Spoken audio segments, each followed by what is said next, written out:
नमस्कार. आपण पाहताय न्यूज 18 लोकमतवर संध्याकाळच्या बातम्या. आपल्या सगळ्यांचं स्वागत. मी मिलिंद भागवत. ठाकरे यांच्या शिवसेनेचे आमदार वैभव नाईक यांच्या अडचणींमध्ये वाढ होण्याची शक्यता आहे. कारण नाईक यांच्या बेहिशोबी मालमत्तेप्रकरणी भरणी कुडाळच्या सरपंचांना एसीबी अर्थात लाचलुचपत विभागानं नोटीस बजावली. आमदार वैभव नाईक यांच्या आमदार फंडातून केलेल्या कामांची सखोल चौकशी करण्यासंदर्भात कुडाळ तालुक्यातील भरणी गावच्या सरपंचांना ही नोटीस बजावण्यात आली आहे.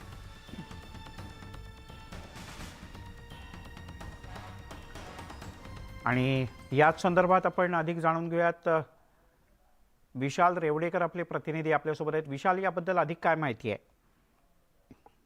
मिलिंद सर, जर बघितलं तर आपण मागे सत्ता संघर्षानंतर अनेक राज्यात परिवर्तनाच्या गोष्टी दिसतात. त्याचमध्ये वैभव नाईक यांचं जे नाव आहे हे चर्चेत आलेलं होतं आणि ही चर्चा जी होती ती लाचलुचपत विभागाच्या नोटीसमुळे. आणि जर आपण पाहिलं तर मागील काही दिवसांपासून वैभव नाईक यांच्या चौकशीचे आदेश जे होते हे रत्नागिरी लाचलुचपत विभागाने दिलेले होते आणि त्याच संदर्भात त्यांनी आपला जो लेखाजोगा होता संपूर्ण हा लेखाजोगा देखील या लाचलुचपत विभागाला दिलेला होता. आणि त्यामध्ये कुठेतरी आमदार वैभव नाईक यांनी एका भरणी ग्रामपंचायतीला जे आमदार फंडातून जे पाईपलाईन कनेक्शनसाठी जे फंड दिलेला होता या फंडात कुठेतरी काहीतरी स्क्रुटिनी आढळल्या आणि या स्क्रुटिनी तपासण्यासाठी या भरणी गावचे जे सरपंच आहेत यांना एसीबी कार्यालय रत्नागिरी येथे उद्या सकाळी ठीक 11 वाजता चौकशीसाठी येण्याचे आदेश दिलेले आहेत.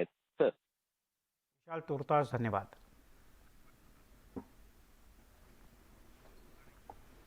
राज्याच्या मंत्रिमंडळात महिला मंत्री नसल्यानं विरोधी पक्षनेते अजित पवार यांनी सरकारवर पुन्हा एकदा टीका केली. सरकारमधील शहाण्यांना महिला मंत्री नको अशी खरमरीत टीका अजित पवार यांनी केली. तसंच मुख्यमंत्री आणि उपमुख्यमंत्र्यांना वाटलं आपणच राज्याला पुरून उरू, मात्र तसं होत नसतं अशा शब्दात अजित पवार यांनी शिंदे फडणवीस यांना टोले लगावले.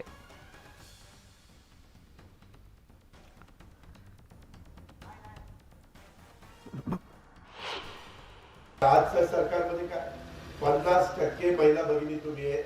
या शाळांना एकाला देखील महिला मंत्री करावंसं वाटत नाही ही या सरकारची शोकांतिका आहे. 6 महिने झाले मत पाहिजे असतं त्या ताई बाई अक्का मला शिका, आता शिका नाही आता बटन दाबा.